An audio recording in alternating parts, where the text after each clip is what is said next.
Ngayon, ngayong araw sa Battle Arena, para ipagdiwang ang paglabas ng Invincible sa Amazon Prime. Mukhang magandang palabas na yon, kaya siguradong panuurin nyo. Oh, heto na. Ang tatay ni Invincible na si Omni-Man ay makakalaban mismo si Superman, ang Man of Steel. Siya ba ang magwawagi dito? Alamin natin.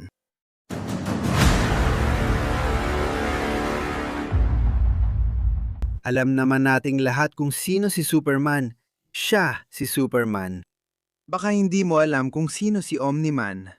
Si Omni-Man ay isang Viltrumite, isang dayuhan mula sa malayong mundo na sobrang lakas, sobrang tibay, at sobrang bilis.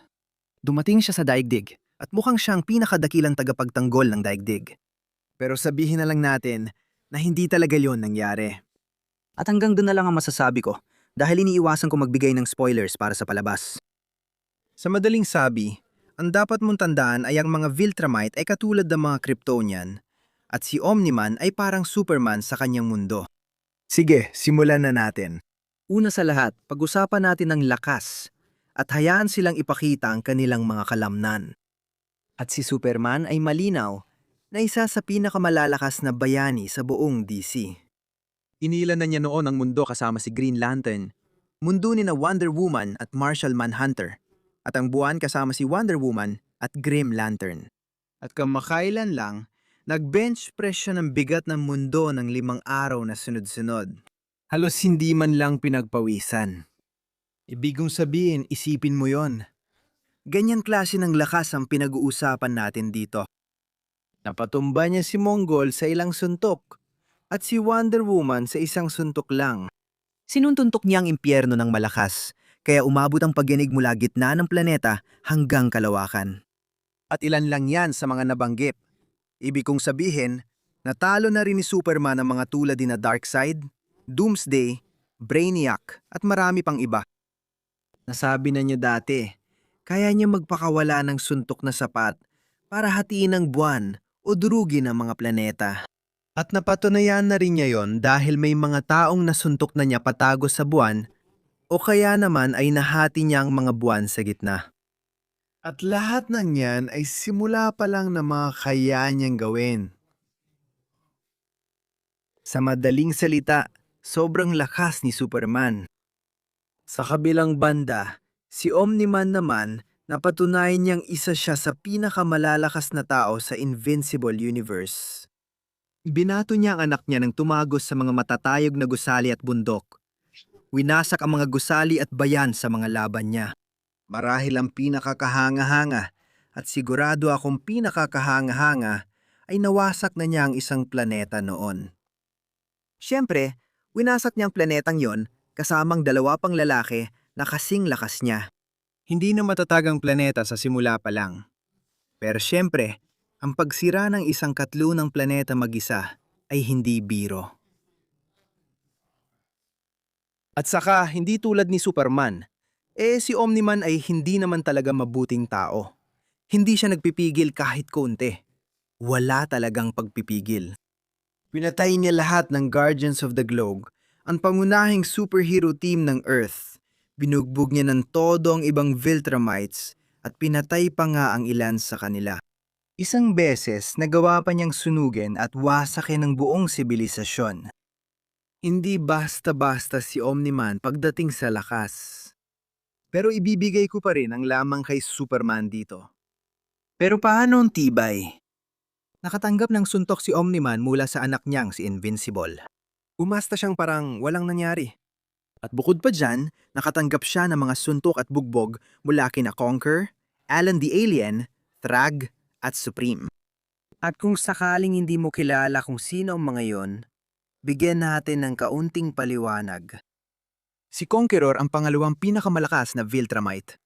Ito ang nagawa niya kay Invincible. Kayang patayin ni Alan ang ibang Viltrumite gamit lang ang isang suntok. Si Thrag ang pinakamalakas na Viltrumite sa lahat. Kaya niyang labanan sina Invincible at Omni-Man ng sabay.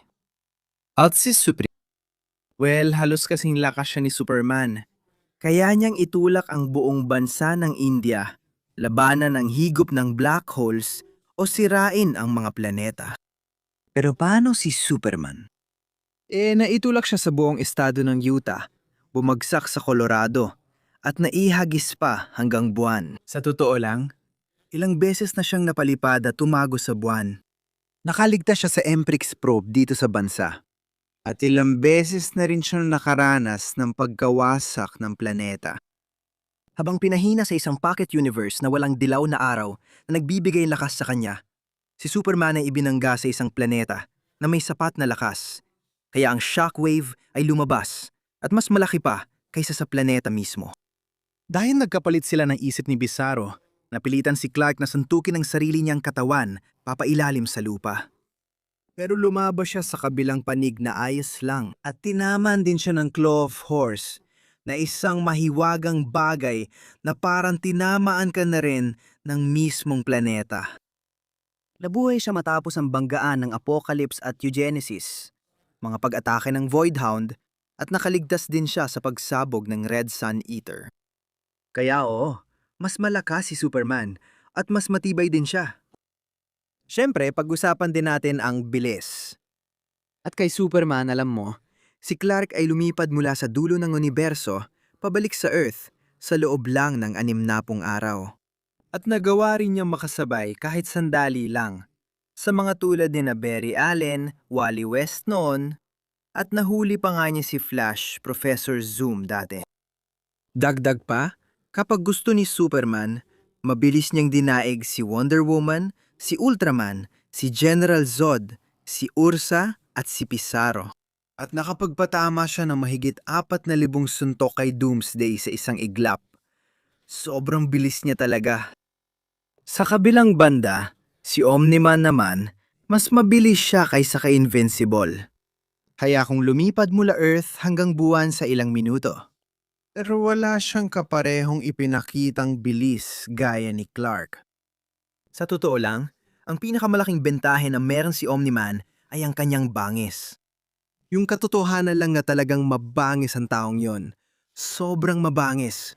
At hindi natatakot na ibigay ang lahat sa laban. Susubukan niyang patayin si Superman dito kung gusto niya. Nakita na natin siyang gumawa ng ganyan dati. Walang problema. Pero ibig kong sabihin, maging totoo tayo dito.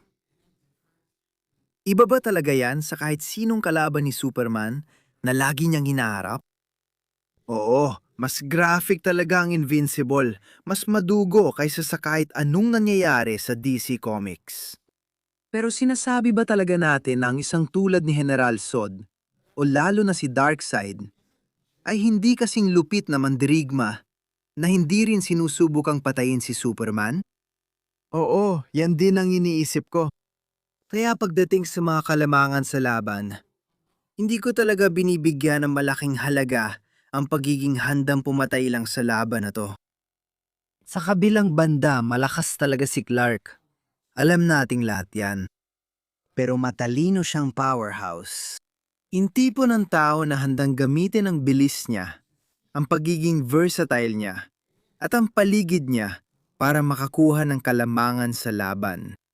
At napatunayan niyang madiskarte at tactical siya sa loob at labas ng laban.